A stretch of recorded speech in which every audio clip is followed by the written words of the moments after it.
નમો અરિહંતાણં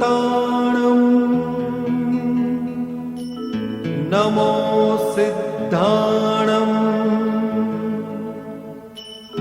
નમો આયર્યાણં નમો વજ્જાયાણં નમો લોએ સવ્વસાહુણં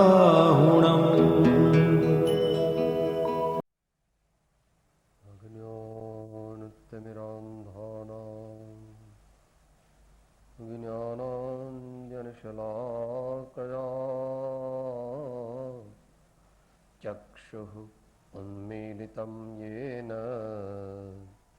तस्मै श्री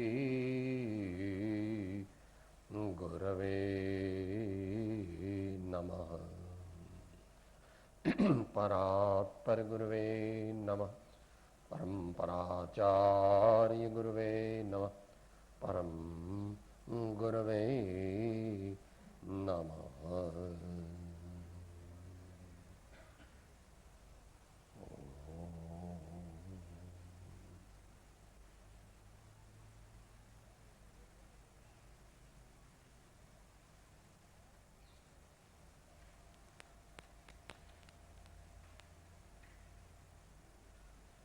સમ્યક જ્ઞાન, સાચી સમજણ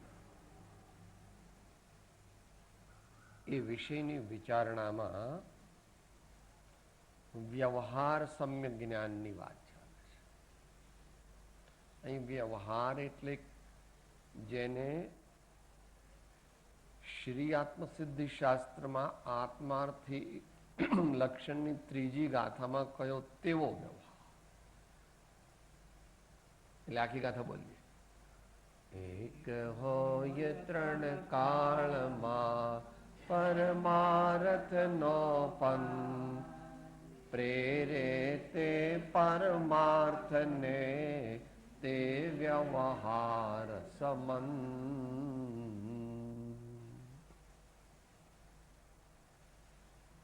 જે વ્યવહાર એવો સદવ્યવહાર હોય કે જેને અપનાવીને આત્મદ્રષ્ટિ આત્મલક્ષ્ય સહિત અનુસરીએ તો પરમાર્થની પ્રાપ્તિ થાય. એટલે કર્તવ્ય છે.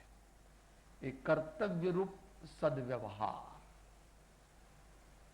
એવા વ્યવહાર સમ્યક જ્ઞાનની વિચારણામાં ભગવાનની વાણીના 4 વિભાગ કર્યા.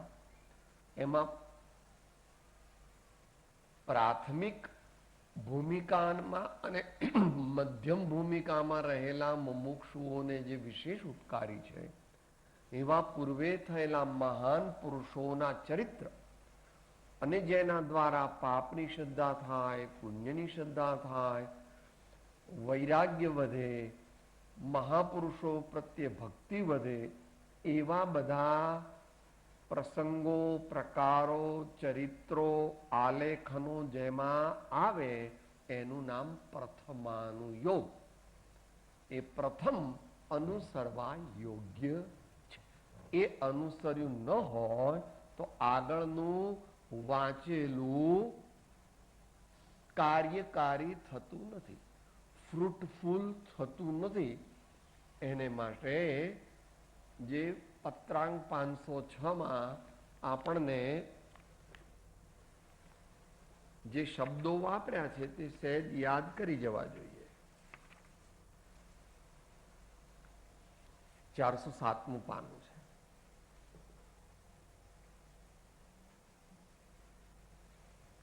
4 લીટી વાંચું છું.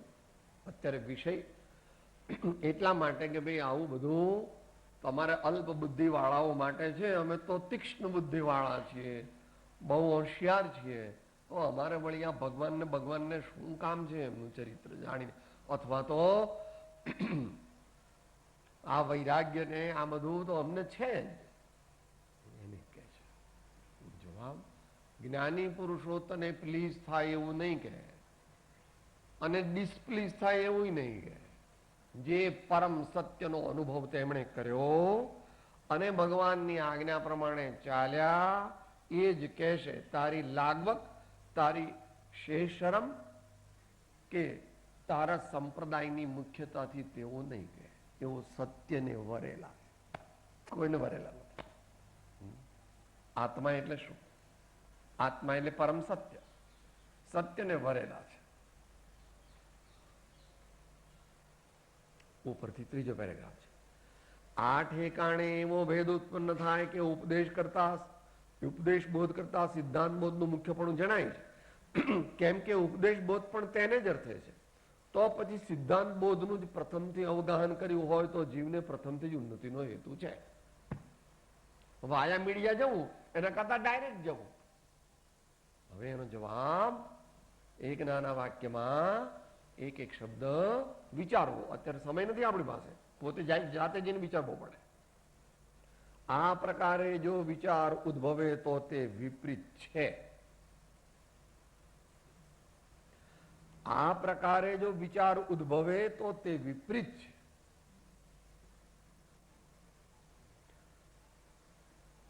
ફોલ્સ, મિથ્યા, અસત્યાર્થ. હવે લોજિક આપે છે ટૂંકમાં. કેમ કે સિદ્ધાંત બોધનો જન્મ ઉપદેશ બોધથી થાય છે. ભૂમિ સાફ કરવી નથી, ભૂમિ ખેડવી નથી, ભૂમિને ખાતર વગેરે ભીનાશ વગેરે આપવા નથી. આપણે તો વાવવાથી આપણે વાવી નાખીએ. બી વાવી નાખો એટલે ફસલ થશે. કે ફસલ તો નહીં થાય, તારું બિયારણનું ખર્ચ પણ માથે પડશે ને જેટલા દાડિયા કર્યા હશે ને જે બિલ એ પણ નકામું જશે. લાભ તો નહીં થાય પણ આટલું ઘરનું જશે એમ. પણ એ ટૂંકમાં દરેકે પોતે વિચારવું. આપણે અહીંયા હવે બીજી વાત કરે છે આચાર્ય ભગવાન ને. બીજું શું કહ્યું? કર્ણાનુયોગ 2,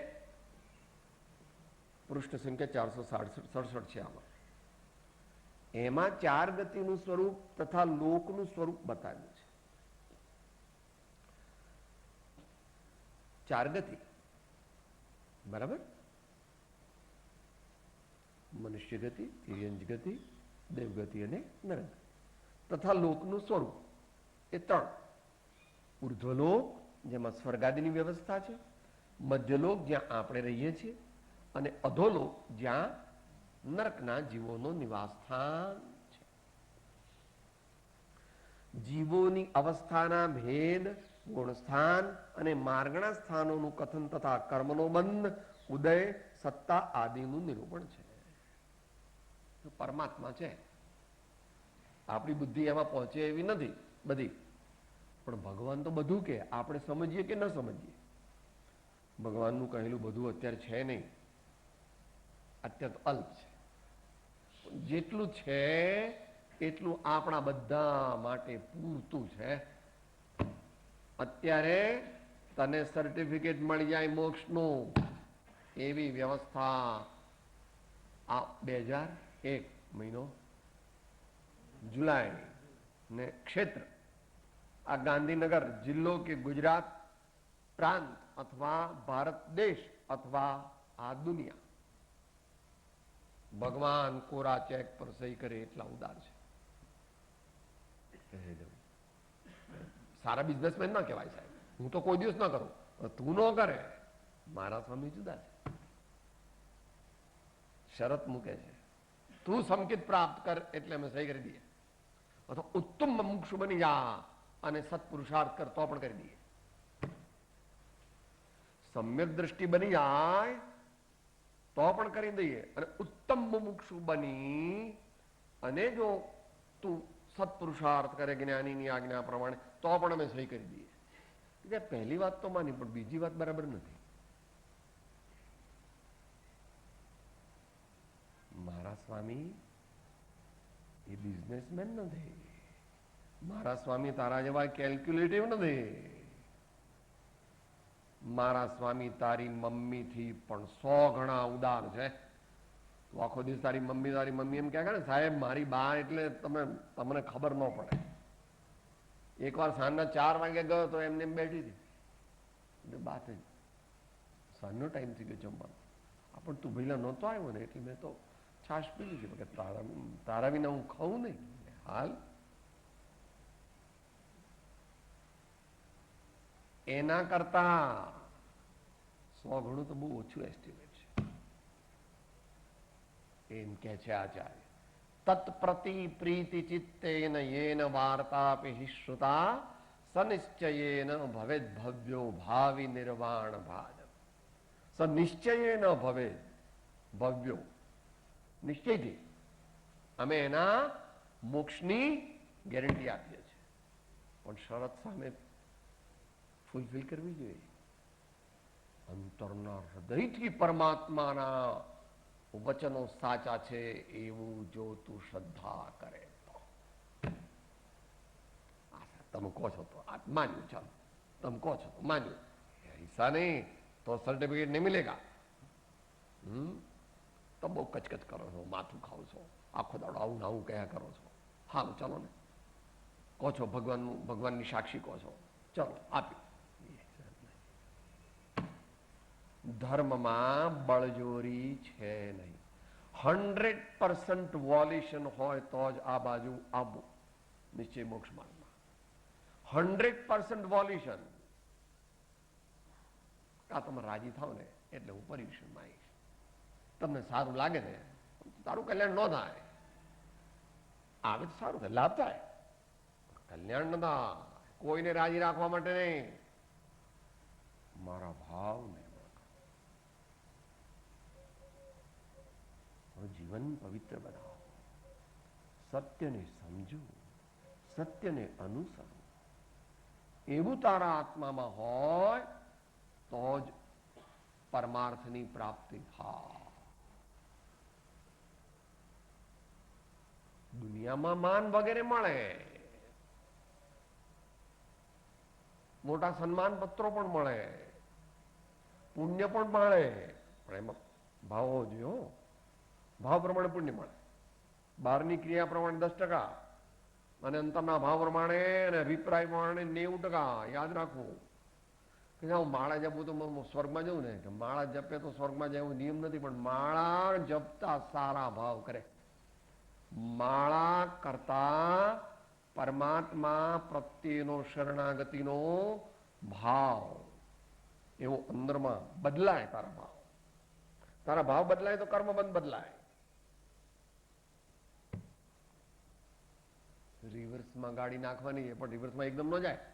એટલે પેલા એક્સેલેટર પરથી પગ લઈ લો, 110 કિલોમીટર જાય છે, એકદમ બ્રેક ન વાગે, મરાય પણ નહીં. એક્સેલેટર પગ લઈ લો સાહેબ, 60 આવે ને એટલે પછી જરા બ્રેક મારી પછી 3rd ગિયરમાં લઈ લો, 35 કિલોમીટર જેટલું આવે ને પછી 2nd ગિયરમાં નાખો 20-15 કિલોમીટરને, પછી બ્રેક મારો ઊભી રાખો, પછી રિવર્સ ગિયરમાં નાખો. અને બેક મિરરમાં પણ જોવાનું, સાઈડમાં પણ જોવાનું, આમ પણ જોવાનું, અને પછી રિવર્સમાં નાખવાનું.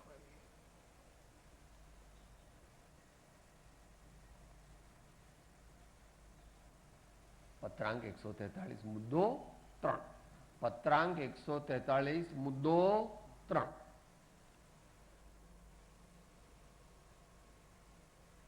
આટલું બધું જુદી જુદી વાતો ભગવાને કહી છે. જીવોની અવસ્થાના ભેદ અનેક પ્રકારે છે. આધ્યાત્મિક દ્રષ્ટિએ બહિરાત્મા, અંતરાત્મા અને પરમાત્મા. બાકી તો તેના ભેદ ઘણા છે.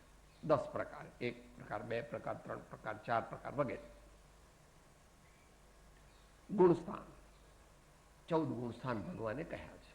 અત્યારે 7 સુધી જઈ શકાય. આખું 7મું નથી, 7 સુધી જઈ શકાય છે. માર્ગણા સ્થાન એ પણ 14 છે, પરંતુ એના ભેદ પ્રભેદ અનેક છે. કર્મોનો બંધ, ઉદય, સત્તા આદિ નિરૂપણ છે. આખો કર્ણાનુયુગ મુખ્ય પણ એ છે. આટલા પ્રકારની પ્રકૃતિ છે, આમાં આટલી ઘાતી પ્રકૃતિ છે, આટલી અઘાતી પ્રકૃતિ છે, આટલી પુણ્ય પ્રકૃતિ છે, આટલી પાપ પ્રકૃતિ છે. આ પ્રમાણે કર્મો આવે એના બધા કારણ.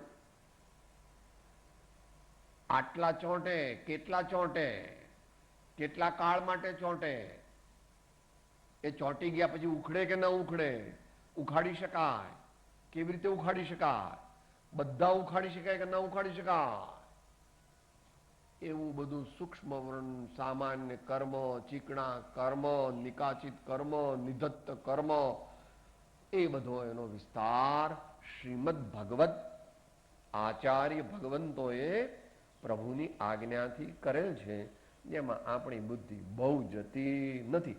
તેમ આયુષ્ય, બળ વગેરે પણ ઓછા છે, માટે એમાં પ્રયોજનભૂત જાણવું. તારી શક્તિ હોય બહુ અને જાણે તો સારું, ઠીક છે, પણ એમાં રોકાવાનું નહીં. નાગી દીજામાં રોકવા. કેટલા મેં ગયા હતા? કર્ણન્યો, આત્મસિદ્ધિ, બંને, બીજી ને ચોથી મતાર્થી લક્ષણ. જે જીન દેહ પ્રમાણ અને સમવ શરણાદિ સિદ્ધિ, સમસરણ વગરનું વર્ણન આવે. ને દેવાદિ ગતિ ભંગમાં જે સમજે શ્રુત જ્ઞાન, માને નિજ મત વેશનો આગ્રહ મુક્તિ નિદાન. આપણે પ્રયોજનભૂત જાણવાનું, શક્તિ પ્રમાણે જાણવું, એમાં રોકાવાનું નહીં. મુખ્ય પ્રયોજનભૂત પહેલા 9 તત્વો, હે જ્ઞેય ઉપાધિ અને રત્નત્રય, ક્ષમાદિ 10 ધર્મ અને પાપ બંધના કારણો. પાપ બંધના કારણો, કારણ કે એનાથી નિવર્તે કેવી રીતે? પાપ માનતો જ નથી. ઘણા ભાઈઓ કહે સાહેબ આ તમારા જીવન બધા ધર્મ કરવો પડે, અમે તો પાપ જ કરતા નથી, તમારે વળી આ તીર્થયાત્રા કરવાની, દાન દેવાનું ને આ નિયમ પાળવાની જરૂર જ નથી, અમે તો કોઈ જીવનમાં અમે પાપ જ કરતા નથી. જીવ આખો બફમમાં છે, એટલે એમ માને આપણે કોઈને ખૂન કરીએ એનું નામ જ પાપ. હા, પ્રભુ ભગવાને જે કહ્યું તે બરાબર જાણવું જોઈએ, પ્રયોજનભૂત જાણવું. આત્માની અવસ્થાઓ કર્મના સંયોગથી ભિન્ન ભિન્ન પ્રકારની થાય છે, તે સર્વ હિસાબ તેમાં બતાવ્યો છે. શબ્દ જરા વ્યવહારિક વાપર્યો છે. પારમાર્થિક અને વ્યાવહારિક વ્યવસ્થા. હિસાબ શબ્દ બરાબર નથી, પણ હવે એ તો સંસ્કારથી આવી જાય. ભગવાન એવું કઈ હિસાબનો અર્થ શું છે કે એનું વૈજ્ઞાનિક સૂક્ષ્મ પ્રરૂપણ વ્યવહાર નહીંથી પણ કહ્યું છે, નિશ્ચય નહીંથી પણ કહ્યું.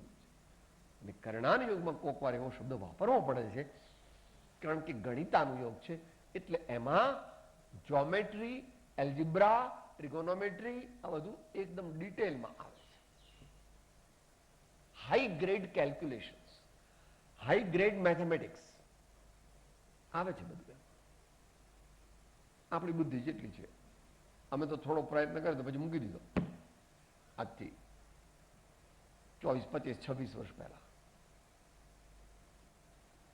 ચંદ્રોદય ચુલિકાયું નામ છે. શ્રીમાન ટોડરમલજી મહારાજે ગોમટ સાર ઉપર ટીકા લખેલી છે. આ હસ્તલિખિત પ્રત અત્યારે તો એ લોકો ટ્રાન્સફર કરી નાખી. તે વખતે ત્યાં પંચમહીની પોળમાં હતું. એ આનાથી 4 ગણી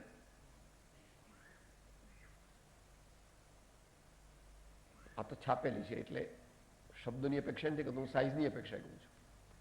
આનાથી સહેજ મોટી અને છૂટા પાના અને પેલી લિપિ હસ્તલિખિત. આ તો હસ્તલિખિતની ઝેરોક્ષ તો હતું કે નહીં ખબર નથી. તે વખતે વાંચ્યા 2, 3, 4 પાના. લિપિ પણ ઓછી ઓળખાય અને એમાં શબ્દો જે બધા કે એનો ઇન્ટરેસ્ટ ન પડે. આ જો આ વાંચ્યું હોય તો 10-12 વર્ષ જોઈએ આપણે, દરરોજ 4-5 કલાક વાંચીએ તો. એટલે એટલું બધું આપણી શક્તિ નથી. એના કરતાં છાપેલી કોઈક વાંચીએ કે જેમાં પેલી બ્રાહ્મી લિપિ ને એમાં થોડીક જૂની લિપિ એટલે એમાં આપણને વાર લાગે. અને કુંભોજ ગયા હતા ત્યારે કુંભોજ અને કારણ્ય બંને કુંભોજ પણ ગયા હતા ત્યારે, કારણ કે ગોમટ સારના ક્લાસીસ ગજાબેન, આ તરુલાતાબાઈ માસતી, લલિતાબાઈ માસતીજીને એના બધા શિષ્યોને સમજાવતા હતા. ત્યારે પછી બધાએ કીધું કે અમે આ બધું શીખીએ. પછી મને મળ્યા ને કે જે સાહેબ આ બધું તમારે કંઈ જવાની આમાં જરૂર નથી, તમે તો જે પ્રયોજનભૂત જાણી અને સાધના એ મુખ્ય છે, જાણો. પણ એમાં બહુ જવાનો એટલો અત્યારે શક્તિ સમય છે જ નહીં. આમાંથી કોઈ 90 વર્ષ પછી કોઈ નહીં હોય, એક પણ વ્યક્તિ નહીં આમાં 90 વર્ષ પછી, તે શક્તિ છે નહીં. એટલું બધું બેકગ્રાઉન્ડ નથી. તો સર્વસંગ પરિત્યાગી બ્રહ્મનિષ્ઠ સદગુરુના ચરણકમળની સેવાથી પૂર્વ પુણ્યનો યોગ હોય, એક પાઠી જેવા.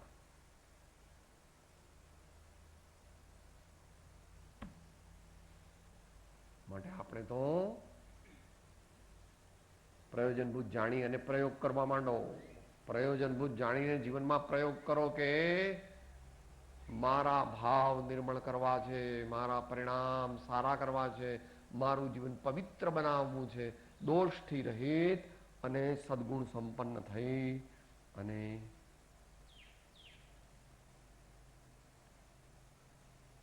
આત્મદ્રષ્ટિ વર્ધમાન કરવી છે, આત્મલક્ષ્ય વર્ધમાન કરવું છે. દેવ ગુરુ ધર્મની ઉત્કૃષ્ટ ભક્તિ વૃત્તિ. વચનામૃત હોય કાઢો. કયો મનુષ્ય કરી શકે? બહુ એકદમ માર્મિક શબ્દ છે. શબ્દને માટે અગત્ય નથી, પણ એનો ભાવ સમજવાનો છે. પાનું 655 આમાં ને પૃષ્ઠ સંખ્યા 945. હા,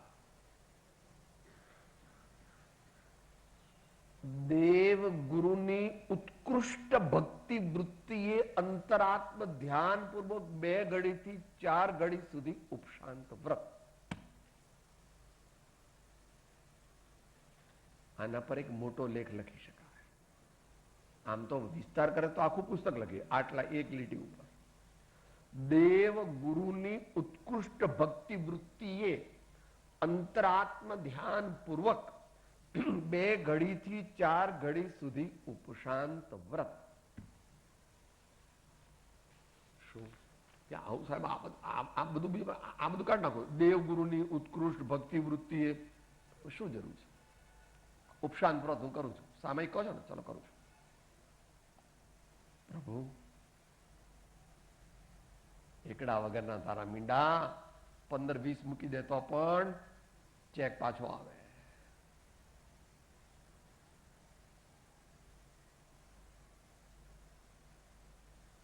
પોતાના ભાવોને પરમાત્મા અને સદગુરુની ઉત્કૃષ્ટ ભક્તિ વૃત્તિથી જેણે નિર્મળ, વિશુદ્ધ અને દ્રવીભૂત જેણે હૃદય કર્યું નથી, એને આત્માનો લક્ષ બક્ષ કઈ થાય, એને સામાયિક બામાયિક કઈ લાગે. મારા તમારા જેવાની વાત તો જવા દો. આચાર્ય ભગવાનને માટે પણ 4 ભાવના પહેલા કરીને પછી સામાયિકની ભાવના કરે. તમારું ધ્યાન કેવી રીતે ચાલે છે? પહેલી શું આજ્ઞા, સંકલ્પ? શ્રી સદગુરુની આજ્ઞા પૂર્વક હું મારા આત્મકલ્યાણ અર્થે અને અંતર્મુખ થવા અર્થે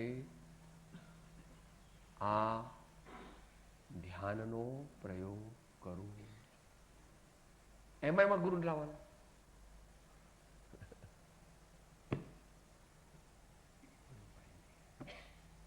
છે જ નહીં. ઉભા કુનકુન સ્વામી માટે નથી. પ્રવચન સાર ચાલુ કરતા પહેલા પંચપરમેષ્ઠી ભગવાનની જે ભક્તિ કરી છે તે જો તું વાંચે, સમજમાં તો આવે એવું છે નહીં આંખોમાં તને, પણ તું શબ્દો પણ વાંચજે. યોગીશ્વર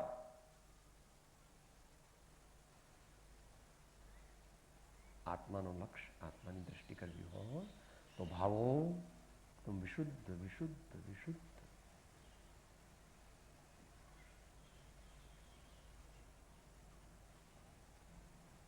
જગતના પ્રપંચમાં જેનું ચિત્ત ચોંટી ગયું હોય તેને પરમાત્માની ભક્તિ પણ ન થાય તો આત્માનું ધ્યાન તો થવાની વાત સંભવ જ નથી.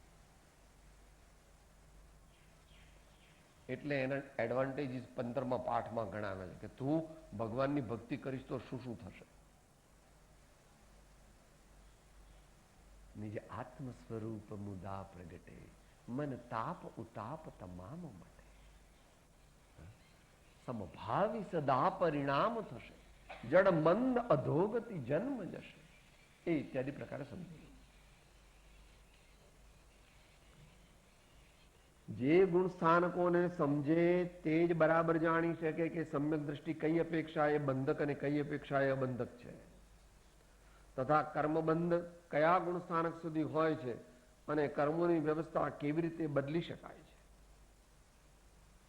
એ સમયસારમાં આવ્યું હતું ને કે સમ્યક દ્રષ્ટિ ને બંધ નથી, એનો અહીંયા સમાધાન કરેલું છે. સમયસારમાં આચાર્ય ભગવાન કહેવા નથી માંગતા કર્મબંધની વાત, એ તો એકત્વ વિભક્ત આત્માને બતાવે છે.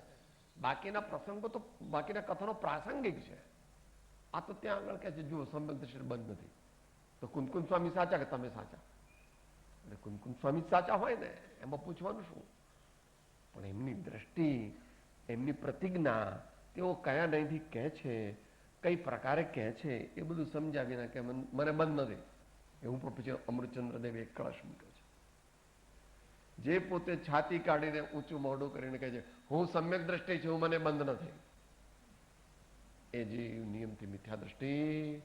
કારણ કે સમ્યક દ્રષ્ટિને એટલું બધું અભિમાન હોતું જ નથી કે હું બીજા બધાને એવું પ્રોક્લેમ કરું કે મને બંધ નથી.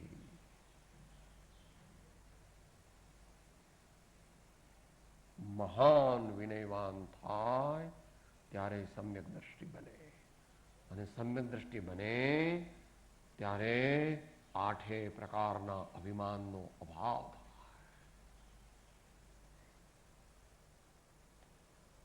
અને કર્મોની અવસ્થા કેટલી બદલી શકાય છે, આ આત્મજ્ઞાનને બહુ સહકારી છે. આવું બધું જાણવું તે આત્મામાં, આત્મજ્ઞાનની પ્રાપ્તિમાં સહયોગી છે, સહકારી. કર્મ પૂદગલની સંગતિથી જીવના સઘળા વ્યવહાર નૃત્યનું દિગ્દર્શન આ અનુયોગથી થાય છે.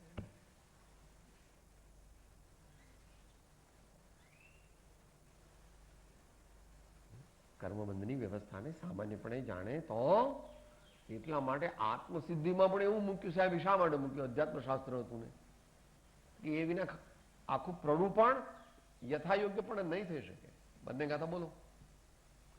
કર્મ અનંત પ્રકાર તેમાં મુકે આઠ, તેમાં મુકે મોહની હણાય તે કહું પાઠ. કર્મ મોહની ભેદ બે દર્શન ચારિત્ર નામ, હણે બોધ વિત રાગતા અચુક ઉપાય. અને પેલા નરકાદીનું પણ એ પણ કર્ણના યુગમાં આવે ને.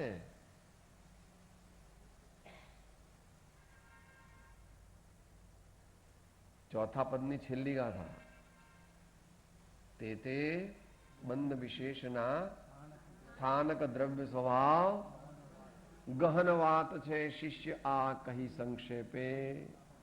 અત્યારે અમારે નરકનું વર્ણન કરવું નથી, પણ એના સ્થાનક છે. પરંતુ અત્યારે અમારે ગહન વાત છે શિષ્યા. એકદમ પહેલું નરક, બીજું નરક, ત્રીજું નરક, ચોથું નરક, પાંચમું નરક, છઠ્ઠું નરક, સાતમું નરક, અને એની નીચે નિગોદના વગેરે જીવોનું વર્ણન બધું છે. એ છે, તું માને તો પણ છે, તું ન માને તો પણ છે. જેવા ભાવ કરીશ તેવા જઈશ, ત્યાં જઈશ. અને હું પણ એવું નથી સાહેબ, ગુરુને તો કંઈ વાંધો નહીં ને. ગુરુ શું લાવ્યા? કેવળ જ્ઞાન થયા છે. ગુરુ જેવા ભાવ કરે તેવો જ બંધ થાય એમને, અને એ પ્રમાણે વ્યવસ્થા છે. ગુરુનું કોઈ રજીસ્ટર કે સાહેબ એવું તો કહેવાય કે તીર્થંકર ભગવાનને કંઈ પાપ લાગે? તીર્થંકર ભગવાનને લાગે. કેવળ જ્ઞાન થયા પહેલા મુનિ હોય ને પાપ લાગે, પણ એ એવા શુદ્ધોપયોગી મુનિ હોય છે કે પાપ ભાવ થાય એવા બંધ એમને છેલ્લા ભાવમાં થતા નથી.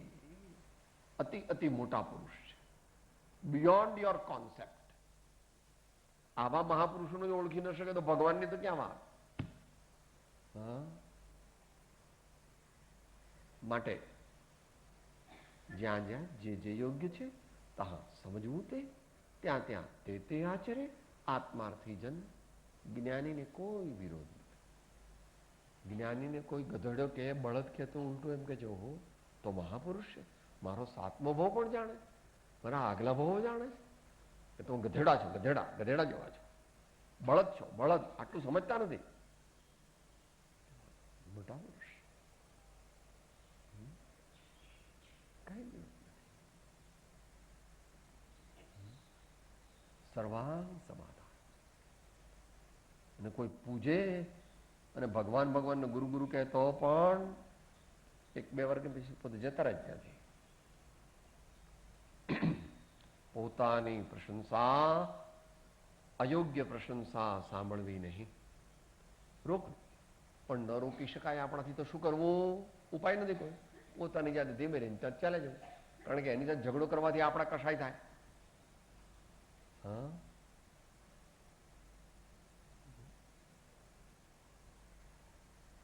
ભાઈ બોલ્યા હતા તે દિવસે પદ, અસ્તુતિ નિંદા સમગણે.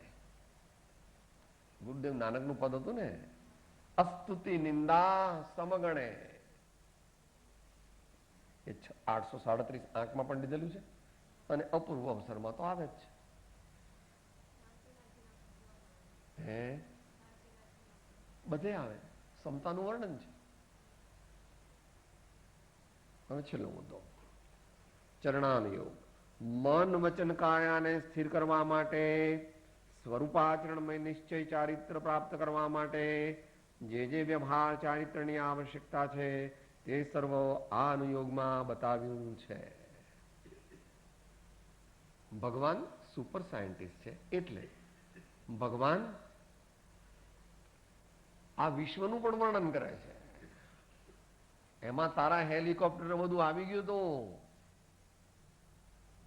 આ પેલો વીકેન્ડમાં પેલું શું લઈને જાય પોતાની ગાડી પાછળ પેલું બાંધે ને, બોટ, શું કહો છે?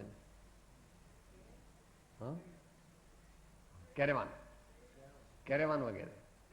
ભગવાને એવું બધું જોયું હતું એમના જ્ઞાનમાં. એટલે એને બધાને કીધું અબદ્ધનો કર્મનો એ પોતાના મનમાં છોડી દે.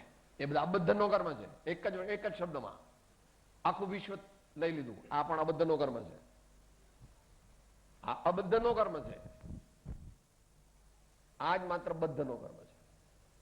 અને એની સાથે વાણી, શ્વાસોશ્વાસ, ઇન્દ્રિયો અને સંકલ્પ વિકલ્પો જે છે એને જુદા લીધા. એ સ્પેશિયલ જાતના છે. એટલે સંકલ્પ વિકલ્પ છે ને એ જુદી જાત થાય છે આત્માના પ્રદેશમાં, અને થવાની જવાબદારી આત્માની છે. ક્રોધાદી આત્મામાં છે જ નહીં. હું તો ક્રોધ કરતો જ નથી. ચલતી નહીં. शुष्क ज्ञानी का मोक्ष मार्ग में प्रवेश नहीं है. ये ज समय सार कहશે. જીવ વર્તતા ક્રોધાદિમાં સંચય કર્મનો થાય છે. સૌ સર્વદર્શી એ રીતે બંધન કહે છે. હું નથી કહેતો, હું કુનકુન સ્વામી આચાર્ય નથી કહેતો. સર્વજ્ઞ સર્વદર્શી ત્રિલોકનાથ ભગવાન પરમાત્માના જ્ઞાનમાં અને વાણીમાં આવ્યું છે. માટે ક્રોધ કરવો એ તારી જવાબદારી છે. ક્રોધ કરીને એમ કે તો આત્મામાં ક્રોધ નથી, ક્રોધ કરતો નથી, મન તો બંધ થાય જ નહીં. તેરી ચલતી નહીં. હા, તારી અહીંયા દુનિયામાં લાગવગ લગાડીને ખૂન કરીને છૂટી જાય. પણ ત્યાં ખોટા ભાવ કરીને કર્મ બંધ ન થાય, તો તને પણ ન બને ને જ્ઞાનીને પણ ન બને. જ્ઞાની પણ પાપ ભાવ કરે કે ક્રોધાદી ભાવ કરે તો એને પણ બંધ થાય અને પાપ બંધ થાય. બહુ સાવધાન રહેના મોક્ષ માર્ગ મેં મન, વચન અને કાયાને સ્થિર કરવા માટે આમાં સામાયિકની ફેવર કરી.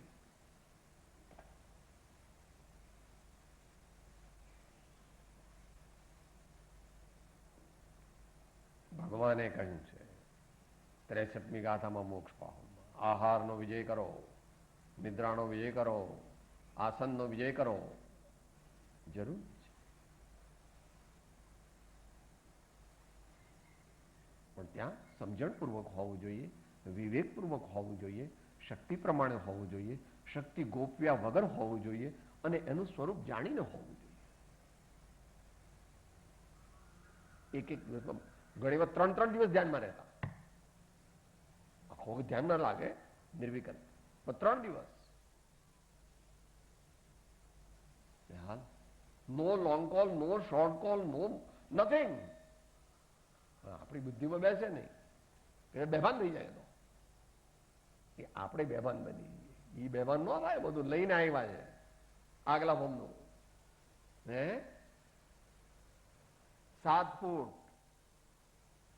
ગિરાત પાણીમાં પલ્લે તો પાણી સુકાઈ જાય ને આપણે ન્યુમોનિયા થાય, ડબલ ન્યુમોનિયા થઈ જાય ને એમને પાણી બધું ઉડી જાય. એની મહત્તા નથી, પણ એ સહયોગી કારણ છે, માટે ઉપકારી છે. શરીરની મહત્તા નથી, પણ એ જ શરીરથી મોક્ષે જવાય. તકલાદી શરીરથી મોક્ષે ન જવાય વગેરે બધું જાણવું પડે. મન, વચન, કાયા તેનું નિયમન જે પ્રમાણે આહાર, વિહાર, નિહારનો નિયમિત તો જ મહાવીરના બોધને પાત્ર. સ્વરૂપાચરણમય નિશ્ચય ચારિત્ર પ્રાપ્ત કરવા માટે અહીંયા જે સ્વરૂપાચરણ ચારિત્ર કીધું છે એ 6 ઢાળામાં 6ઠ્ઠા ઢાળામાં કીધું છે તે સ્વરૂપાચરણ ચારિત્ર. ઘણા ભાઈઓ ચોથા ગુણસ્થાને માને છે. એ ચોથા ગુણસ્થાને સ્વરૂપાચરણ ચારિત્ર કહેવું યોગ્ય નથી, એનું નામ સમ્યક્ત્વાચરણ ચારિત્ર. શબ્દની કઈ મારામારી નહીં કરવાની, પણ સમજવાનું કે સ્વરૂપાચરણ ચારિત્ર ક્યાં હોય? 8મા ગુણસ્થાને હોય. એ અત્યારે નથી.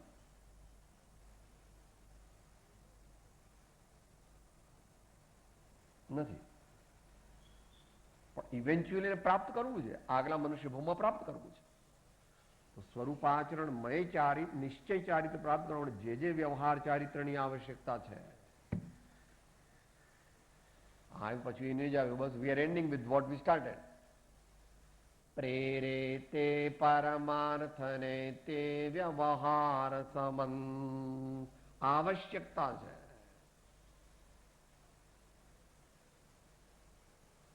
હું તો ગમે ત્યાં મારું વ્યસન દારૂ પીવું, પણ હું તો આત્માનું ધ્યાન કરું. હું તો આત્મા છું. મારો અવિરુદ્ધ નિર્ણય, અવિરુદ્ધ નિર્ણય.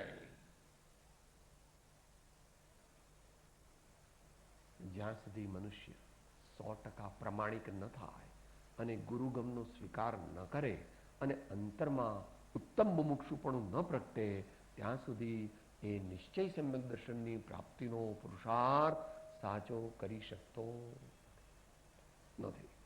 નો પ્રયત્ન કરવો, પણ એ બધું પાત્રતા પ્રાપ્તિ માટે. બધા કહે અમને સમકીત આપો, અમારે સમકીત જોઈએ. સમકીત મળે જ નહીં. સમકીત મળે એટલે કે સાહેબ અમારા દીકરાને પીએચડીમાં, મારો દીકરો છે ને 12 વર્ષનો છે, તે એના 6ઠ્ઠા ધોરણની અંદર 97% માર્ક લાવ્યો છે, 98% માર્ક લાવ્યો છે. એને પીએચડીમાં દાખલ કરો કે વ્યવસ્થા નથી. વ્યવસ્થા નથી. તારો દીકરો MA, MSc કે MCOM કર ને એમાં સારા માર્ક લાવતો પીએચડીમાં એડમિશન મળે. બધા એને જોઈએ સમકીત. ભગવાન તો કહે છે નિશ્ચયથી કોઈ દી સમકીત એકલું મળતું જ નથી. રત્નત્રય ધર્મની એક સાથે જ પ્રાપ્તિ થાય. નિશ્ચય સમકીત એકલું મળે નહીં, નિશ્ચય સમ્યક જ્ઞાન એકલું મળે નહીં, અને નિશ્ચય સમ્યક ચારિત્ર એકલું હોતું જ નથી. અંત મંગળ બોલી. તે ત્રણે અભેદ પરિણામથી એ જ્યારે વર્તે તે આત્મા રૂપ મૂળ માર્ગ સાંભળો જીનનો રે, દેહ માર્ગ જીનનો પામ્યો રે, એ કેવા પામ્યો તે નિજ સ્વરૂપ મૂળમાં. સાંભળો જીનનો રે, મૂળ માર્ગ સાંભળો જીનનો. સદગુરુ પરમ કૃપાળુ ત્રિલોકના સમ સંતન કી આનંદ